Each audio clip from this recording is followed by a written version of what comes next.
one thought this was real when he floated this at first, but it's becoming a potential reality.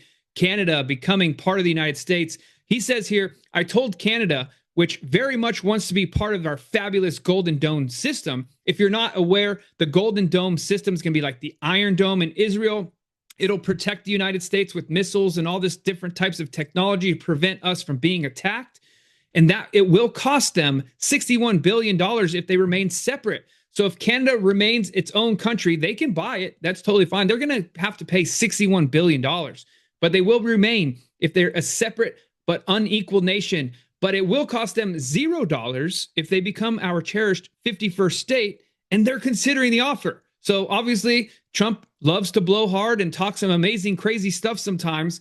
But with this, they're considering the offer. Canada has not come out to deny that yet, which blows my mind as well. So this is potentially a reality for the United States to acquire all of Canada. Let me know down in the comments section if you think this is going to be a reality. Yes, Canada, no, Canada, let me know down below. And at the Bitcoin conference, Vivek Ramaswamy, he's claiming that if he's governor of Ohio, he will integrate financial literacy into our public education and include education on Bitcoin. This is really important. When I was in high school, my senior year, during my history class, the first 10 minutes, we did this stock challenge, right? Where the teacher would bring in the newspapers, we would open up the newspaper, we'd pick the stocks, and we would all compete against each other as a class, whose stocks were doing better, this, that, and the other. I don't remember I remember Coca-Cola was one of the stocks I picked way back then. I wish I would have actually bought it, but I was in high school, so I couldn't. But that was literally the extent of financial education at my high school in Southern California, Orange County as well. But we were never taught anything about taxes, about real estate, about investing, about anything except for a little stock picking challenge in a history class. So this, in my opinion, would be very big for our country. As you all know, you are smart. You're a genius. That's why you're here watching this channel, and you are involved in investing and in finance. And most people, it's just a complete foreign language and scares the crap out of them. So I think this is a really big move. Because every kid is participating in it with real skin in the game. So what can a governor do to help lead the way to that vision where every kid is able to participate in the magic of American capitalism and compounding, to not be spiteful towards the successful by being successful instead?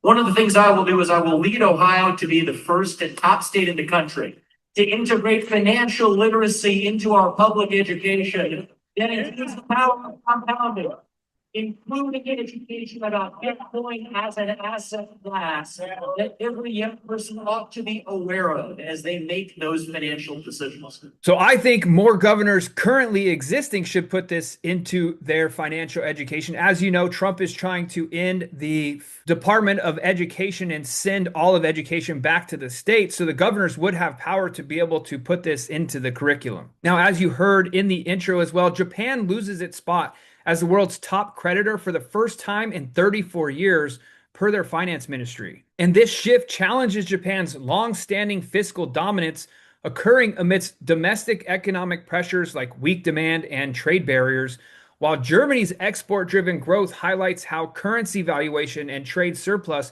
reshape global creditor. And Japan lost its title as the top creditor to Germany after 34 years, as reported by the Ministry of Finance. It reflects a shift driven by Germany's 248 billion euro current account surplus in 2024 compared to Japan's 180 billion euro, with the euro's 5% appreciation against the yen amplifying the change. So this is interesting. If you're here and you're watching this channel, you must be interested in finance in some capacity. So you're starting to see the reality. Remember when people used to say crypto is going to change the world, Bitcoin is going to change the world?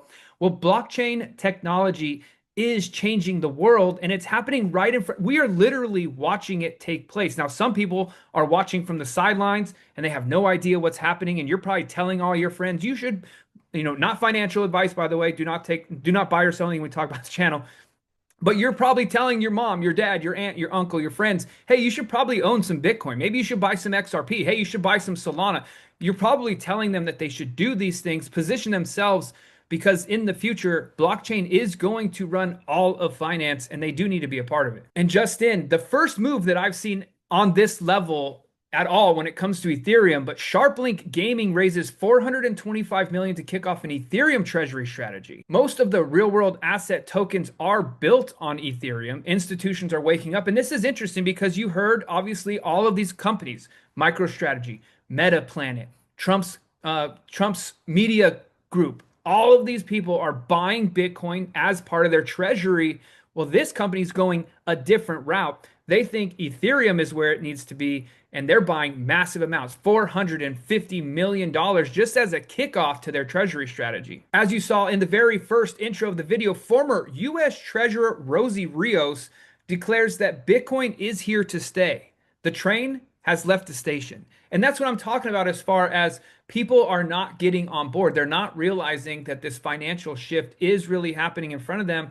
And a lot of people just are oblivious to it. They're actually like burying their head in sand. They don't even want to know that it's real. And speaking of taking those steps forward in this category, billionaire Jack Dorsey just announced that Square will now accept Bitcoin payments at all terminals. This is massive. So anywhere you've shopped, where you've been able to check out at a store and then Square pops up as an option, whether maybe you're paying with your wallet, right? Your phone wallet, and you could pay with Apple Pay or Square or whatnot.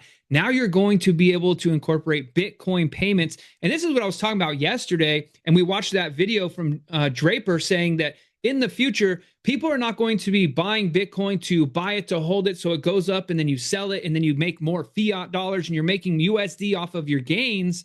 But instead, you're just going to hold Bitcoin and use it for everything. You want to buy a water at the store? I'm just going to use Bitcoin. You want to buy your next round of golf? Just use Bitcoin. That is where we're going. And that is definitely a potential where we are shifting off the US dollar into Bitcoin as a whole. And as you know, United States is trying to be a leader. Senator Loomis declares America needs at least 5% of the world's Bitcoin in its reserves. The Bitcoin bill heads to Congress. 2025 is shaping up to be historic for Bitcoin. Arab Emirates purchasing Bitcoin through American exchange traded funds. That's good for America because they're going to build their sovereign wealth in Bitcoin through an American ETF.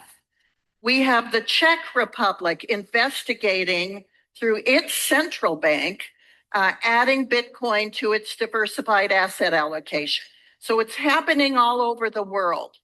The United States often has led through the states. It's leading again through the states.